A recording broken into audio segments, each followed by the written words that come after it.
ምንድን ነው እንደዚህ ማማር ይቻላል እንዴ? ይቻላል። ሀይ ፋሚሊዎች፣ የሰው ልጅ ቀስ እያለ ነው እንዴ? አንቺ በአንድ ደግሞ ታስደነግጭ እንዴ? ያበሬ ነው እንዴ? አረ ጠላቶችሽ ሳይ ፌንቲ።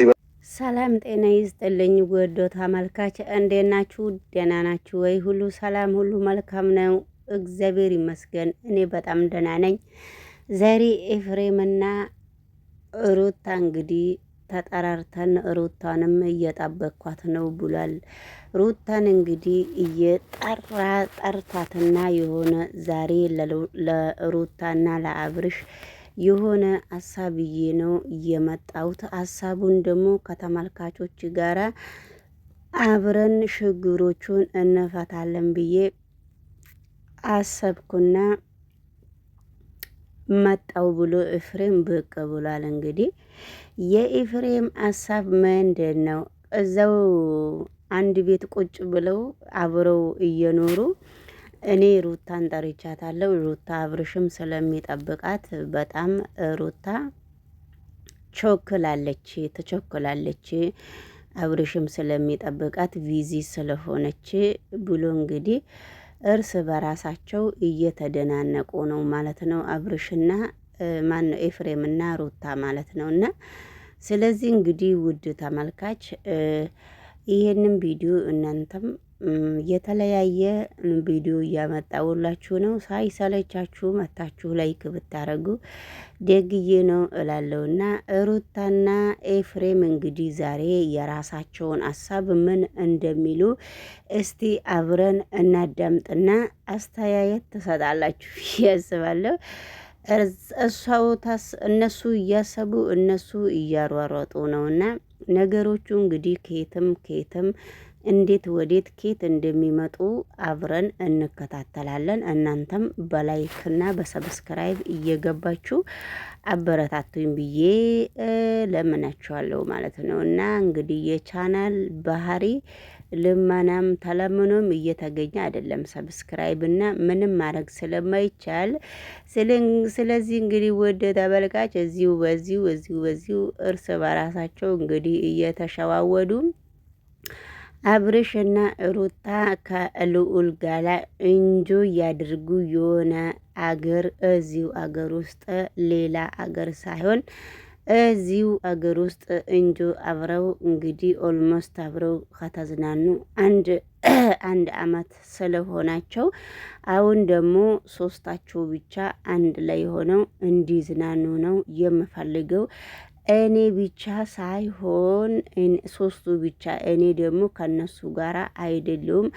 እስቲ ምስትና ባል እናትና ልጅ ሳይሆኑ ስለዚህ እንግዲህ ልጇንም ይዛ ባሏንም ይዛ እዚሁ አገር ውስጥ ሌላ አገር ሳይሆን ይዘን እንድንዝናና ነው ይዘው እንዲዝናኑ ነው የሚያስፈልጋቸው።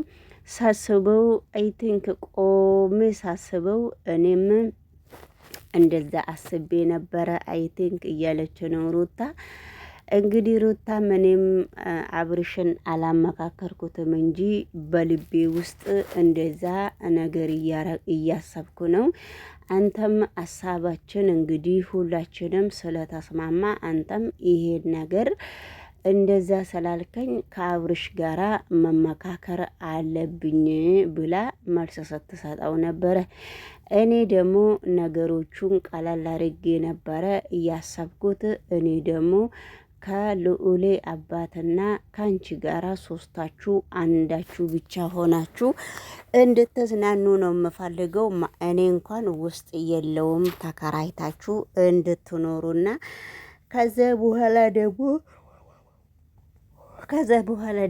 ከዛ ስትመጡ ይሄንን የእናንተን ቤት በጣም ብዙ ሰዎች ነው ቤቱን የሚያውቀውና በር ስትከፍቱም ስትገቡም አሁንማ ተከታታይ ሰው እየተደረገ ስለሆነ በጣም ብዙ ሰዎች እናንተን እየተከታተሉ ስለሆኑ ስለዚህ ከእንግዲህ በኋላ እዛ እንጆ አርግታችሁ ስትመጡ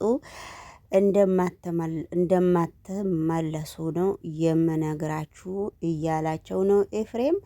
ስለዚህ እንግዲህ ኤፍሬምና ሩታ እየተስማሙ ነው። ኤፍሬም ለዚህ ድርጊቱ ምን አስቦ እንደሆነ እንደዚህ ደግሞ ይሄንን ቀይር ያለ ሀሳብ አምጥቶ ልባቸውን የሚያንጠለጥሉበት ምክንያት ምንድን ነው ብዬ ነው ያሰብኩት። እንግዲህ ውድ ተመልካች ሄርሜላም እያለቃቀሰች ነው። ስለዚህ አሁን ብዙ ሰዎች ይህንን እያሳው ነው በምን በሚመለከት ሁኔታ ነው ተብሎ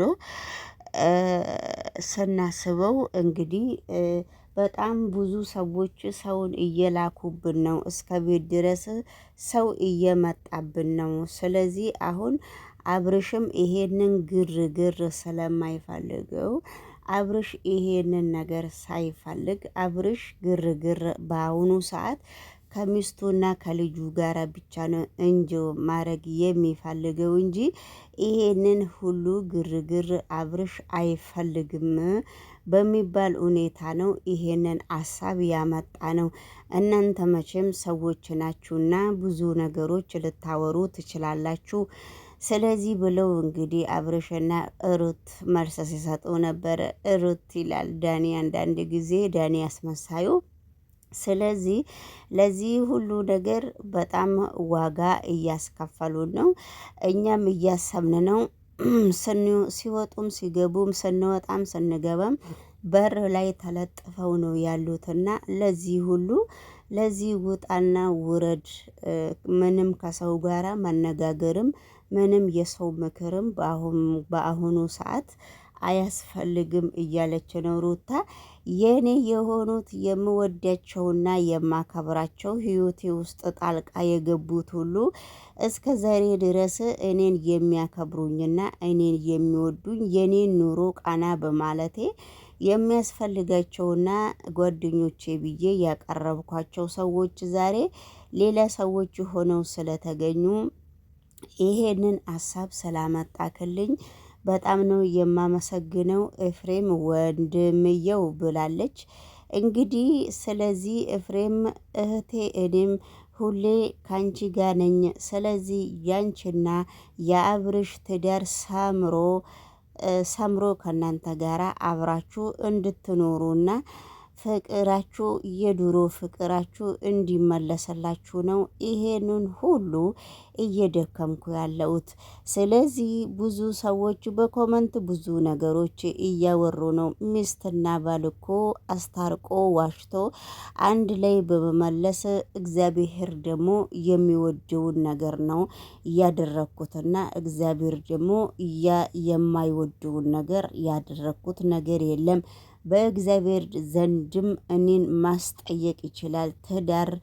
ትዳር መመለስ፣ ትዳር ማሳደስ፣ የድሮን ፍቅረኛውን የድሮ ሚስቱን ወደ ራሱ ወደ ተጣላ ሰው መመለስ ምንም ኃጢአት አይደለም። በእግዚአብሔር ዘንድ እኔን ነው የሚያስጠይቀኝ እንጂ ሌላ ሰው አይደለም በሚባል ሁኔታ ነው እንግዲህ ኤፍሬምም ሩታም የመለሱትና ብዙ ሰዎች ያለቃቀሳሉ፣ ብዙ ሰዎች ሰውን ይልካሉ ብላለች። እንግዲህ በአሽሙር ነው የምትናገረው። ነገር ግን እንደዛ ቢሆንም በመጀመሪያ ደረጃ ራሳችሁን ከኛ ነፃ አድርጉ ብለን ለምነናል። አሁን ደግሞ በቤታችን እና በቀያችን በበራችን መታችሁ እየተለጣጠፋችሁ ሰውም እየላካችሁ እንግዲህ የኛን በር የምታንኳኩበት ምክንያት የለም።